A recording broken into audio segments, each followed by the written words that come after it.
Bonjour à vous. Alors, je vous manque un peu? Vous n'aimez pas me voir une fois toutes les 3 semaines? Oui, je suis désolé, mais il faut bien laisser la place aux autres. Il y a tellement et tellement de jeux vidéo qu'ils ont envie de parler. Et moi, personnellement, je n'y connais pas grand-chose dans ce domaine. Ah bah, chacun sa branche, et chacun son métier, c'est tout à fait normal. Mais promis, je ne vous abandonne pas. Oh non, on a tant et tant encore à parler. Tant de dessins animés qui cachent des choses un peu bizarres, je l'avoue. Des choses que certes, j'avais proposées, mais il n'y a pas que moi. Oh non. Rappelez-vous, durant le live que j'avais participé, je vous avais dit qu'il y avait plein de dessins animés que je n'avais pas participé, parce que soit ils sont trop jeunes, et le studio ne m'avait pas proposé, et puis, il faut se dire aussi que certes, je peux travailler sur plusieurs dessins animés en même temps, car je ne suis que scénariste. J'écris, et rien de plus. Mais il faut quand même se dire que je ne peux pas être partout en même temps, ce n'est pas possible. C'est physiquement impossible pour tout le monde. Et pourquoi est-ce que je vous parle de cela? Eh bien, parce que justement, j'ai écrit à l'un de mes collègues, un collègue qui travaille à Disney. Il voulait à tout prix que je partage des anecdotes sur plusieurs dessins animés qu'il a travaillé dessus. Et lui, ça fait très longtemps qu'il travaille là-bas.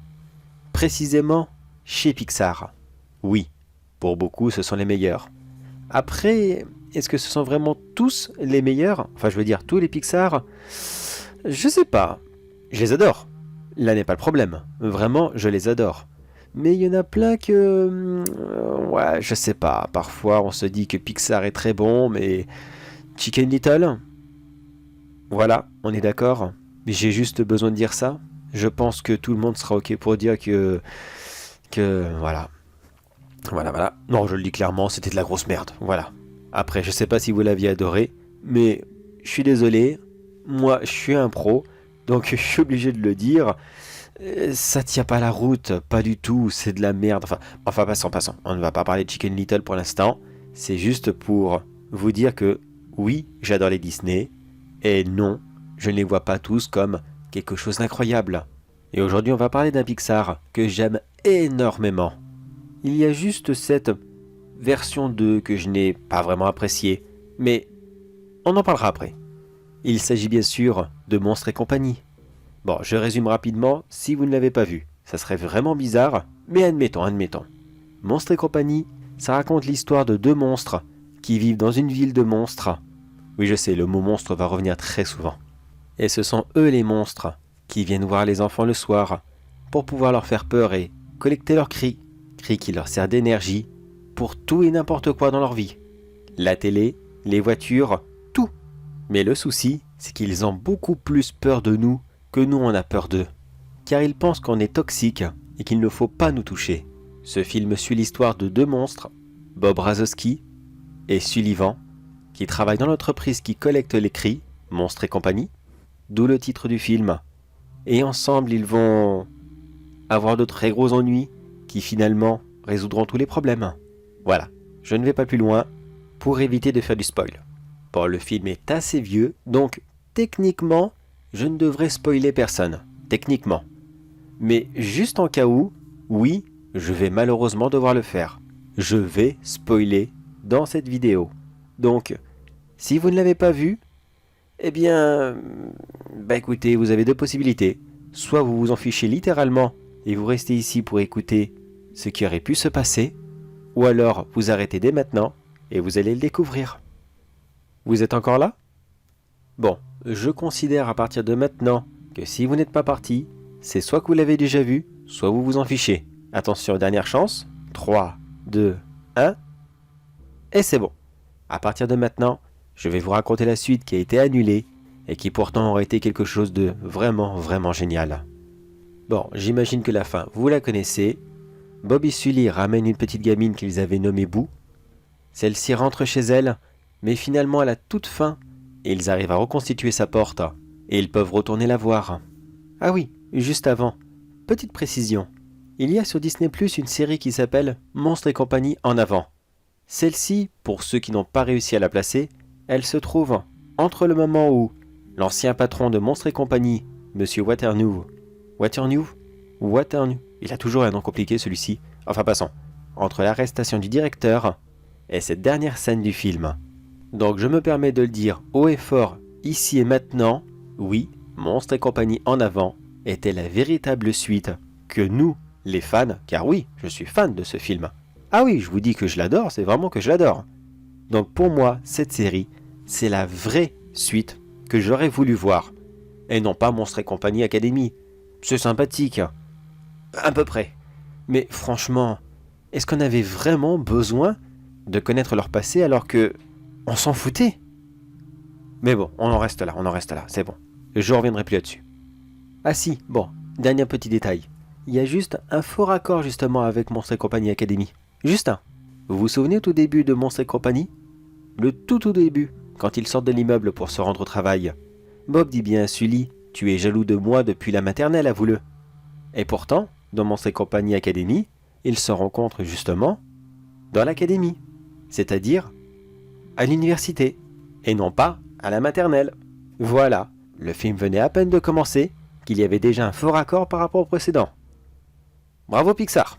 Mais bref, dans cette autre suite, mais une suite qui s'est allée bien plus tard de tous les événements, aussi bien Monstres et compagnie que la série. Dans celle-ci, malheureusement les parents de Boo déménageaient, et étant donné qu'elle était trop vieille, les monstres n'avaient plus d'accès chez elle. À partir d'un certain âge, eh bien disons que l'entreprise ne fabrique plus de portes. Boo a bien sûr essayé, elle voulait à tout prix retrouver son ami, mais cela ne s'est jamais fait, enfin du moins, plus jamais fait. Mais elle ne se démoralisa pas, elle se dit, bon, eh bien, si je suis trop vieille, et que je ne peux plus passer, enfin du moins, elle avait supposé bien sûr qu'elle ne pouvait plus passer à cause de son âge, et cela était tout à fait logique. Réfléchissez, pas besoin d'avoir un énorme QI pour comprendre que les monstres ne peuvent passer qu'à travers les portes des enfants. Sinon, tout le monde aurait des monstres qui viendraient dans sa chambre pendant qu'il dort. Les bébés, les parents, les personnes âgées, tout le monde. Ça serait une catastrophe. Elle fut tellement prise dans son obsession de vouloir retourner dans ce monde qu'elle ne pensait plus qu'à ça jour et nuit. Elle cherchait des solutions, et la seule qui lui venait en tête, la seule, c'était qu'elle aussi devait avoir des enfants, pour que leur porte puisse servir à voyager entre les deux mondes. Alors Boo fit d'énormes bêtises. Elle abandonna l'école, elle renonça à ses études, à ses projets d'avenir, et elle se mit en couple avec le premier venu. Et croyez-moi que celui-ci n'était vraiment, mais vraiment pas bon pour elle. C'était un garçon qui n'en avait rien à faire d'elle. Lui, il voulait juste avoir une copine qui l'attendait bien sagement à la maison, qui ne faisait pas de bêtises, qui ne sortait jamais, qui n'avait aucun ami masculin, et qui serait prête à faire n'importe quoi. Voilà, vous voyez ce que je veux dire. Boo était tombée dans une relation extrêmement toxique. Mais elle en avait que faire. Elle ne cessait d'être aveugle, en se disant « Oui, c'est vrai, ce n'est peut-être pas l'homme de ma vie, mais tant pis, c'est pas grave. Au moins, il sera le père de mes enfants, et avec ses enfants, je pourrai accéder enfin à ce monde. Je pourrai revoir mon ami, et je suis sûr qu'il m'accueillera. On sera tellement heureux tous ensemble. Je pourrai partir avec mes enfants là-bas, plus jamais revenir. » Mais après des années à rester avec cette pourriture, à subir des injures, des humiliations, et d'autres choses que je ne préfère pas dire car ça serait peu légal de parler de ça, surtout que Boo était encore mineur à cette époque. Elle a arrêté ses études à 16 ans, et elle est restée avec lui jusqu'à ses 18 ans. Pourquoi? Elle n'avait nulle part où aller. Est-ce que vous vous souvenez de la scène de fin de Monstres et compagnie? Quand Sullivan passe la tête de la porte et qu'il regarde dans la chambre de Boo. Vous vous souvenez du dessin que Boo avait fait? De sa maman et d'un autre monsieur?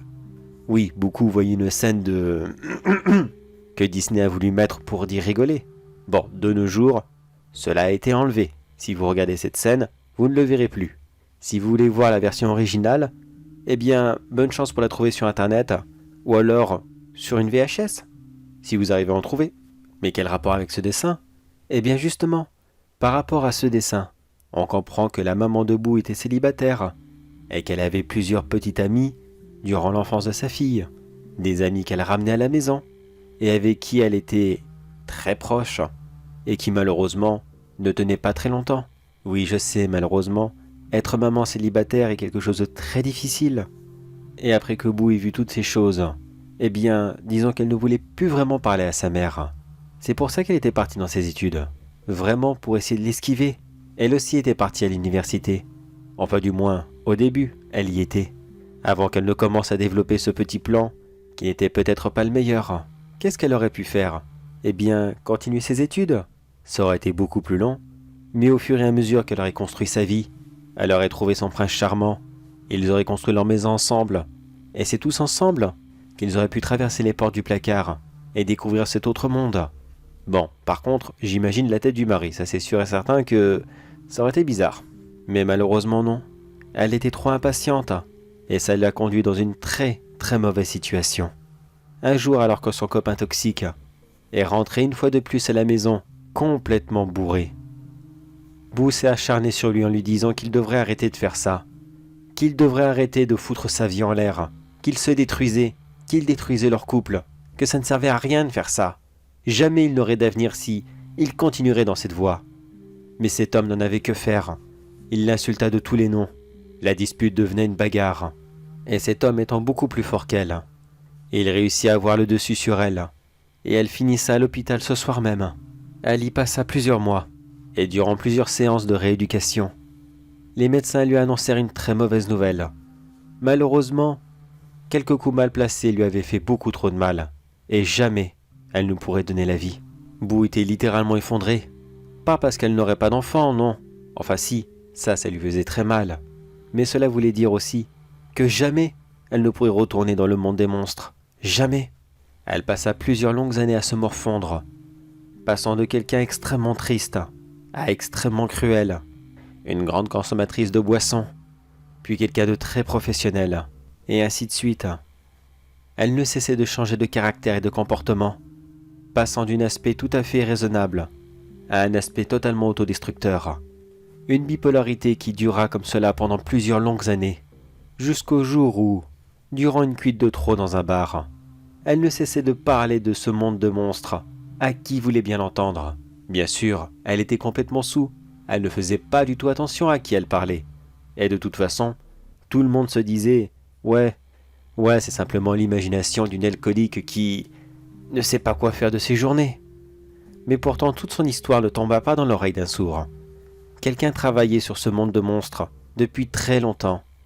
Cette personne était là justement pour se détendre un peu. Il entendit le discours de Boo. Il alla s'asseoir avec elle et il lui posa plusieurs questions. Comment savait-elle que ça existait? Comment faire pour y accéder? Combien était-il? Que faisait-il là-bas? Elle lui raconta son histoire intégralement, tout ce qu'elle avait vu, tout ce qu'elle avait vécu, et surtout, toutes les fois que son ami Sullivan venait lui rendre visite lorsque sa porte avait été reconstituée. Cela jusqu'à ce qu'elle déménage. Après cet échange les plus instructifs pour son nouvel ami, celui-ci partit simplement aux toilettes en lui demandant de l'attendre. Bien sûr, il ne revint plus jamais. Boo décida donc de partir, en se disant que ça ne servait à rien de l'attendre, car visiblement, il l'avait complètement snobé. De toute façon, elle était sûre et certain qu'il pensait qu'elle n'était qu'une alcoolique, et que tout ce qu'elle racontait n'était que des histoires à dormir debout, comme tous les autres clients du bar. Mais lorsqu'elle essaya de rentrer chez elle, qu'elle passa dans une ruelle sombre, un véhicule s'arrêta juste à côté d'elle, et elle se fit embarquer. Cela fut si rapide qu'elle eut à peine le temps de comprendre ce qui lui arrivait, et aussi de vomir sur l'un de ses kidnappeurs. Ils l'emmenèrent dans un endroit très mystérieux qu'elle n'avait jamais vu. C'était un genre de bunker, enfin du peu qu'elle en voyait. Elle passa très longtemps là-bas. Plusieurs dizaines de personnes ne cessaient de venir pour qu'elle raconte à chaque fois la même histoire, pour qu'ils essayent de comprendre, chercher des petits indices. À vrai dire, elle en avait marre de les voir. Elle ne cessait de répéter la même histoire en espérant qu'un jour, peut-être, il voudrait bien lui foutre la paix et la laisser sortir. Mais qui étaient ces gens? La police? L'hôpital psychiatrique? Le FBI? Ou autre chose? Prendre des cuits dans un bar et raconter des bêtises, ce n'est pas un crime. Mais après un très long moment avec eux, ils lui expliquèrent finalement qui ils étaient. C'était un groupe de personnes qui cherchaient à voyager à travers les portes.